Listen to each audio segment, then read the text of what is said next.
सिंह जी वो भी अपना स्वागत करेंगे। हाँ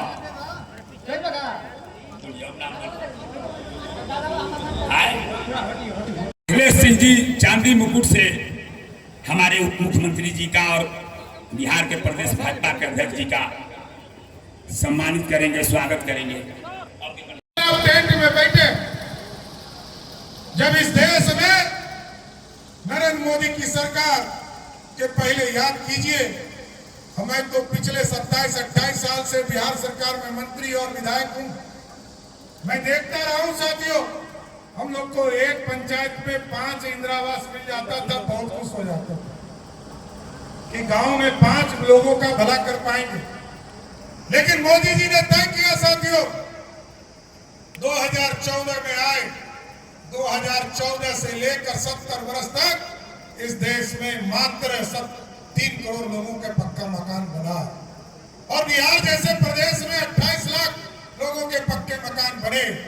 लेकिन मोदी जी आए तो मोदी जी ने इस देश में 4 करोड़ 21 लाख लोगों का पक्का मकान बनाया, जिसमें 55 लाख सिर्फ बिहार से बनाया।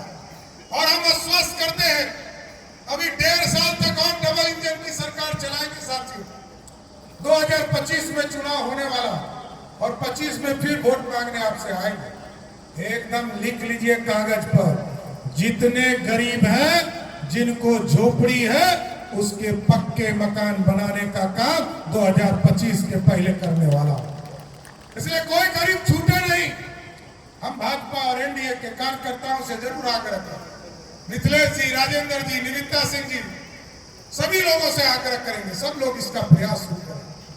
और साथियों, कुछ लोग चर्चा करते हैं आरक्षण खत्म हो जाएगा। ये जो ललटनिया है ना, लालटेन का युग तो खत्म ना हो गया, ये ललटनिया बीच बीच में आ जाता है। और आजकल ललटनिया कोई सनातन धर्म को नहीं मानता है साथियों। पहले उनके पिता लालू प्रसाद ने सावन के महीने में राहुल गांधी को बुलाकर मटन खिलाया, और बाप तो बाप, बेटा भी सुभान अल्लाह। ये आजकल हेलीकॉप्टर में मछली खा रहा है। अब देखिए, हम लोग तो पूछते थे कि चारा खाने वाला है, अलकतरा पीने वाला है, ये मांस मछली कब से खाने लगा। लेकिन आप सोचिए, देखिए, तुरंत भगवान जो है चारा खाए तो जेल भेज दिया, अलकतरा पिए तो इलियास हुसैन जेल में है। आप समझिए, जैसे ही मछली खाया जाके नस्बे में फंस गया और हेलीकॉप्टर और व्हील चेयर पर घूमना पड़ा। देखिए, भगवान है इस धरती पर। लोग नहीं मानते कि भगवान है, मैं तो मानता हूं कि भगवान धरती पर। तनीसा नवरात्रा में मछली खाया तो व्हील चेयर पर बैठा दिया ना, तो भगवान की भक्ति करनी पड़ेगी। इसलिए जोर से बोलिए, सियावर रामचंद्र की। तो साथियों, ये स्पष्ट है, ये जो ललटेनिया पार्टी है ना, ये सिर्फ अपने घर में लालटेन जलाती है, दूसरे घरों में नहीं जलाती। आप समझिए, लालू जी 60 दिनों से प्रचार कर रहे हैं, कभी ई बेटी के यहां, कभी वो बेटी के यहां, दूसरे के यहां सुने, किसी अति पिछड़ा के यहां गए, किसी कुशवाहा उम्मीदवार के यहां गए, नहीं गए।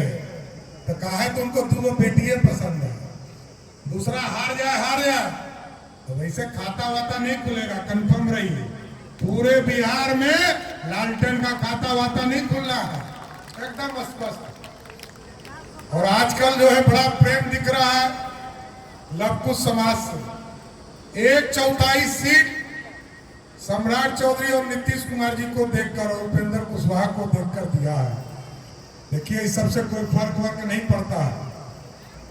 एकदम बेफिक्र रहिए, यहां से भी मिथिलेश तिवारी चुनाव जीतेंगे और बगल वाले सीट से काराकाट से भी उपेंद्र कुशवाहा भी चुनाव जीतेंगे। ये कोई रोक नहीं सकता।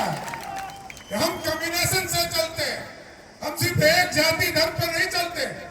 यहाँ शिवेश राम जी बगल के सीट पर लड़ रहे हैं, जो भगवान राम का ही नाम लेकर आए। यहाँ मिथिलेश लड़ रहे हैं, जो भगवान शंकर का ही नाम लेकर आए। तो आप सोचिए साथी, बगल में राजकुमार सिंह जी लड़ रहे हैं और बगल में उपेंद्र कुशवाहा जी लड़ रहे हैं। हम चारों सीट एक एक सीट गिनकर चारों की चारों सीट भाजपा जान लगा देगी सारे सीटों को जीतने के लिए। लोग चिंता करते हैं, आरक्षण की बात करते हैं, कोई आरक्षण देने वाला नहीं है साथियों। भाजपा रही तो मंडल कमीशन आया, भाजपा मंडल के साथ भी खड़ी है और कमंडल के साथ भी खड़ी है। और आप सोचिए, लालू जी 1990 से लेकर 2005 तक बिहार के मुख्यमंत्री रहे, एक वर्ग को आरक्षण नहीं दिया। नाम बताना आरक्षण किसको दिया? ना पिछड़े को, ना अति पिछड़े को, ना दलित को, ना किसी गरीब स्वर्ण को। लेकिन जब जब भाजपा सरकार में रही है, गरीबों को भी आरक्षण, दलितों को भी आरक्षण, स्वर्णों को भी आरक्षण और पिछड़ों और अति पिछड़ों को भी आरक्षण देते हैं। लेकिन लालू जी का आरक्षण किसके लिए है? लालू जी कहते हैं हम हटेंगे, मेरी पत्नी राबड़ी देवी को मुख्यमंत्री बनाओ, उनको मुख्यमंत्री बना देता। फिर कहा मेरा बेटा पढ़ नहीं पाया, क्रिकेट नहीं खेल पाया, पानी ढोते रह गया, अब इसको मुख्यमंत्री बना दो, उसको बना दिया। दूसरा बेटा जिसने अपनी पत्नी पर अत्याचार किया और घर से बाहर कर दिया, उसको मंत्री बनाया। और आजकल तो एक अनोखा खेला हो गया। जब बिहार में जंगल राज था साथियों, बिहार के लोग तो पलायन कर ही रहे थे, बिहार में लालू के बेटा बेटी भी बिहार छोड़कर भाग गए थे। और आजकल आप देखते होंगे सीधे सिंगापुर से बेटी आकर छपरा में चुनाव लड़ रही है। आप सोचिए नीतीश और मोदी ने कैसे बिहार बदला। लेकिन आज लालू प्रसाद जी से वोट मांगने आते हैं, काम तो करते। जब हमारी सरकार होती है साथियों, पिछड़ों को आरक्षण देने का काम किया, बिहार सरकार में नौकरी देने का काम एनडीए की सरकार ने किया है साथियों। और एकदम आश्वस्त करता हूं, 1990 से लेकर 2005 तक 1 लाख लोगों को भी नौकरी नहीं मिला लालू जी के राज में। नीतीश जी के राज में 2005 से लेकर 2020 तक 5,78,000 लोगों को नौकरी मिला। और इस बार नीतीश कुमार जी ने एनडीए की तरफ से घोषणा किया है 10 लाख सरकारी नौकरी हम आपको स्वस्थ करते हैं। 2025 के चुनाव के पहले एक एक नियुक्ति को भर कर ही आपसे वोट मांगने आऊंगा, एकदम स्वस्थ रहिए साथ। इसलिए साथियों मजबूत सरकार चाहिए। मिथिलेश तिवारी जी को चुनाव जिताइएगा तो पता है कि प्रधानमंत्री कौन होंगे, लेकिन ये ललटेनिया जीतेगा तो किसको बनाएगा पता है? ये लालू जी को पता है। कोई कहता है कि जेल में बंद है केजरीवाल, वो प्रधानमंत्री होगा।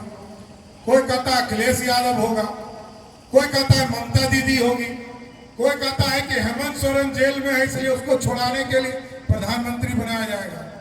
लेकिन जैसे ही मिथिलेश तिवारी जी को जिताइएगा, नरेंद्र मोदी देश के प्रधानमंत्री होंगे, ये गारंटी है साथियों। इसलिए साथियों आग्रह करेंगे, मजबूत सरकार चाहिए और मजबूत सरकार एकदम अस्वस्थ रहिए। जिस तरह देश में मोदी जी ने कहा है ना कि जो भ्रष्टाचार करेगा उसको जेल के अंदर बंद करूंगा, उसी तरह अभी 1.5 साल तक और यहाँ पर डबल इंजन की सरकार चल रही है साथियों। ये जो माफिया लोग घूम रहे हैं ना, बालू माफिया, शराब माफिया, जमीन माफिया, और आजकल तो आपके यहाँ तो जो उम्मीदवार है ललटेनिया, वो तो चावल माफिया है। एकदम अस्वस्थ रहिए, या तो बक्सर या तो सासाराम के जेल में बंद करूंगा, नहीं तो बिहार छोड़ने के लिए मजबूर कर दूंगा। इतना स्वस्थ रहिए, कोई अपराधी बच नहीं सकता है। ये तो सम्राट चौधरी को रास्ते से हटाओ, नहीं तो आपको रास्ते से हटना होगा। कोई आपको बचाने वाला नहीं है बिहार में। एक मजबूत सरकार, इसलिए मैं कह रहा हूं साथियों, मजबूत सरकार चाहिए, क्योंकि अपराधी या भ्रष्टाचारी पर कार्रवाई हो सके। और बिहार पूरी तरह 40 की 40 सीट नरेंद्र मोदी जी को देकर अब की बार 400 पार कराएगा साथियों। क्योंकि आज कीजिए, जब यूक्रेन और रशिया का युद्ध हो रहा था, इस देश में लाखों बच्चे चिल्ला रहे थे कि हमको घर वापस लाओ।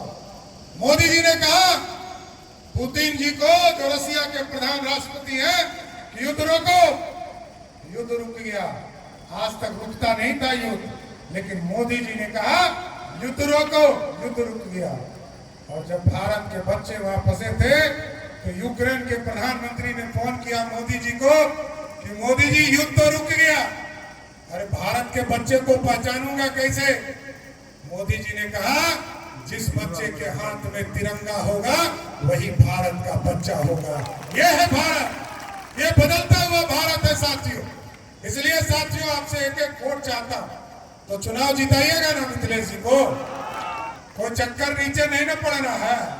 तो बहुत लोग आएगा बैकवर्ड फॉरवर्ड, कुछ लोग नया नया कहानी सुनाएगा कि उपेंद्र जी को उधर वोट नहीं दे रहा, कोई कहेगा इधर वोट नहीं दे रहा, कोई कहेगा कि राजकुमार सिंह को वोट नहीं दे रहा। एकदम गलतफहमी में मत रहिएगा, एकदम गलतफहमी में मत रहिएगा। एकदम हम चारों भाई हैं। इस शाहबाद के चारों सीट जिताने के लिए भाजपा का कार्यकर्ता अपना कतरा कतरा खून बहाने का काम कर, किसी भी हालत में जिताना। इसलिए जिताइएगा ना, पक्का ना? तो बोलिए मिथिलेश जी को माला पहना रहे आपके तरफ से, पक्का ना? तो बोलिए सियावर रामचंद्र की जय जय श्री राम। और एक चीज स्वस्थ करते हैं, मिथिलेश जी हमारे महामंत्री भी हैं साथी, हम अध्यक्ष और हमारे मंत्री महामंत्री भी हैं, हमारे पुराने साथी भी हैं। एकदम स्वस्थ